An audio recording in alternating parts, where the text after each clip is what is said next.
ಈ ನರೇಗಾ ಯೋಜನೆ ಇಡೀ ಭಾರತದಲ್ಲಿ ನನ್ನ ಕ್ಷೇತ್ರದಲ್ಲಿ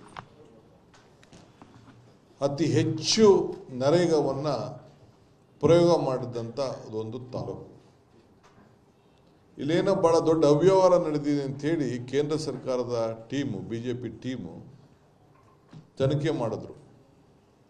16 ಡೆಲಿಗೇಷನ್ಸ್ ಬಂತು. ಒಂದು ತಾಲೂಕಲ್ಲಿ ಸುಮಾರು 250-300 ಕೋಟಿ ರೂಪಾಯಿಯಷ್ಟು ಉದ್ಯೋಗ ಖಾತ್ರಿ ಯೋಜನೆಯನ್ನು ಖರ್ಚು ಮಾಡಿದ್ದೇವೆ.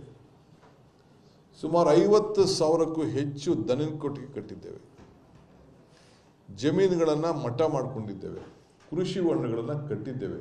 ಶಾಲಾ ಕಟ್ಟಡ, ನೂರಾರು ಚೆಕ್ ಡ್ಯಾಮ್ಗಳು, ಅಲ್ಲಿ ಕಟ್ಟಿರೋಂಥ ಇನ್ಫ್ರಾಸ್ಟ್ರಕ್ಚರ್ ನೋಡಿ ಅವರೇ ಆಶ್ಚರ್ಯಪಟ್ಬಿಟ್ಟು ಇಲ್ಲಿ ಈ ರೀತಿ ಮಾಡಿದ್ದಾರೆ ಅಂಥೇಳಿ ಕೊನೆಗೆ ನನಗೆಲ್ಲಿ ಕರೆದು ಅವಾರ್ಡ್ ಕೊಡಬೇಕಾಗ್ತದೋ ಅಂಥೇಳಿ ಕೊನೆಗೆ ನಮ್ಮ ತಾಲೂಕ್ ಪಂಚಾಯತಿ ಅಧ್ಯಕ್ಷರನ್ನ ಕರೆಸಿ ದೆಹಲಿಯಲ್ಲಿ the best taluk of NREGA ಅಂಥೇಳಿ ಕೊಟ್ಟಿದ್ದು. ನಾನು ಯಾಕೆ ಹೇಳ್ತಾ ಇದ್ದೀನಿ ಅಂತಂದರೆ, ಪ್ರತಿಯೊಂದು ಪಂಚಾಯತಿಲೇ ಈ ನರೇಗಾ ಯೋಜನೆಯಲ್ಲಿ ನಮ್ಮ ಸಂವಿಧಾನ ಹಕ್ಕು. ಈಗ ನನಗೆ ಕೂಲಿ ಬೇಕು ಅನ್ನೋದಾದರೆ ಆ ಊರಿನ ಪಂಚಾಯತಿಯವರೆಲ್ಲ ಸೇರಿ ಕೂತ್ಕೊಂಡು ಮಾತಾಡಿ ಅವರೇ ಪ್ಲ್ಯಾನ್ ಮಾಡಿ ಯಾರ್ಯಾರು ಕೂಲಿಗಾರರು ಇದ್ದಾರೆ ಅಂತೇಳಿ ಪಟ್ಟಿ ಮಾಡಿ ಏನೇನು ಕೆಲಸ ತೆಗೆದುಕೊಳ್ಬೇಕು ಅಂತ ಅವರೇ ತೆಗೆದುಕೊಂಡು ಈ ಕೆಲಸವನ್ನು ಆ ಊರಿನಲ್ಲಿ ಮಾಡ್ತಾಯಿದ್ರು. ಪ್ರತಿದಿನವೂ ಎನ್ರೋಲ್ ಮಾಡ್ತಾಯಿದ್ರು.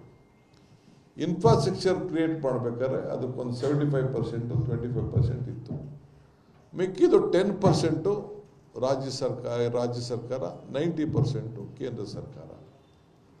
ಈಗಾಗಲೇ ನಮ್ಮ ರಾಜ್ಯ ಸರ್ಕಾರಕ್ಕೆ ಕೇಂದ್ರ ಸರ್ಕಾರದಿಂದ ಕೊಡಬೇಕಾದಂಥ ಕೂಲಿ ಹಣನೇ ಕೂಡ ಇವತ್ತು ಕೊಡ್ತಿರಲಿಲ್ಲ.